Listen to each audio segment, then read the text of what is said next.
जिसे अल्लाह दो बेटियां अता करे ना और वो अच्छे तरीके से उनकी परवरिश करे हत्ता कि वो जवान हो जाए। मन आला जारी तैनी हत्ता तबलुगा जा यौमल क़ियामत अना वह वहां कजा। फरमाया जिसे अल्लाह दो बेटियां अता करे वो अच्छे तरीके से उनकी परवरिश कर दे, उनकी गुत्ती में कुरान रख दे, उन्हें सीरत फातिमा ज़हरा की किताबें पढ़ाए, उन्हें घर में पाकीज़ा माहौल दे, हजरत आयशा सिद्दीक़ा की खादमाएं बनाए। इमामुल अंबिया फरमाते हैं जिसने बेटियों की यूं तरबियत की हत्ता के जवान हो गई वो मेरा गुलाम और मैं क़यामत के मैदान में यूं आएंगे। क़यामत के दिन मेरे इतना करीब हो जाएगा, कितना करीब हो जाएगा कि उसके और मेरे दरमियान तीसरा बंदा कोई नहीं होगा। बेटियों की अच्छी तरबियत करने वाला इतना करीब हो जाएगा क़यामत के मैदान। आज मुझे सोच समझ कर बताइए, अब क़यामत का मैदान है, हुजूर के इतना करीब कितने बंदे हो सकते हैं? मुबारक उंगलियां मिला दी ना हुजूर ने कि जो बेटियों की अच्छी तरबियत करेगा, दो बेटियों की, वो इतना करीब होगा कि उसके और मेरे दरमियान तीसरा कोई नहीं होगा।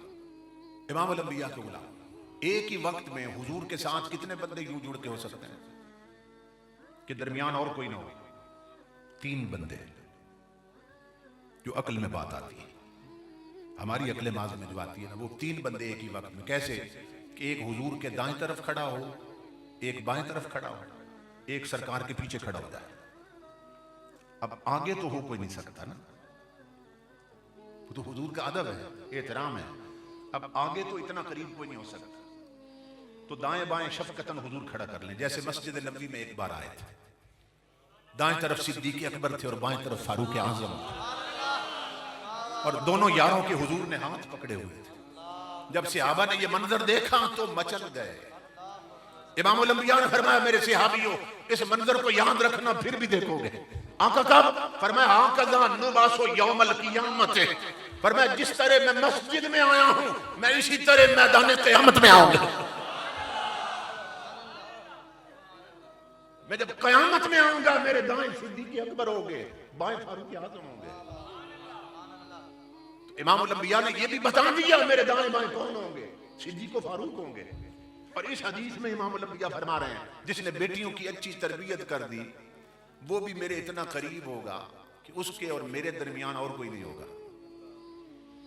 तो अक्ल माज़ में ये बात आती है कि तीन बंदे इतना करीब हो सकते हैं हुजूर सल्लल्लाहु अलैहि वसल्लम के कि एक दाएं हो जाए, एक बाएं और एक पीछे खड़ा हो जाए, और इतने करीब हो कि दरमियान और कोई ना आ सके। अब मुझे बताइए कि अक्ल में तो आता है कि तीन बंदे इतने करीब हो सकते हैं एक ही वक्त में। अब ये जो खुशखबरी हुजूर ने सुनाई बेटियों की अच्छी तरबियत पर, ये उम्मत के सिर्फ तीन बंदों को सुनाई है या पूरी उम्मत को?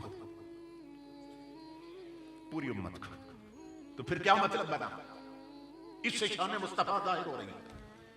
फरमाया इस फिक्र में मत रहे मेरे उम्मती कि एक ही वक्त में तीन बंदे इतना करीब हो सकते। फरमाया 3 लाख भी हो जाए, 3 करोड़ हो जाए, 3 अरब और 3 खरब और अनगिनत क्यों न हो जाए, फरमाया बेटियों की अच्छी तरबियत करना तुम्हारा काम है। हर गुलाम समझेगा मुस्तफा मेरे पास खड़े हैं।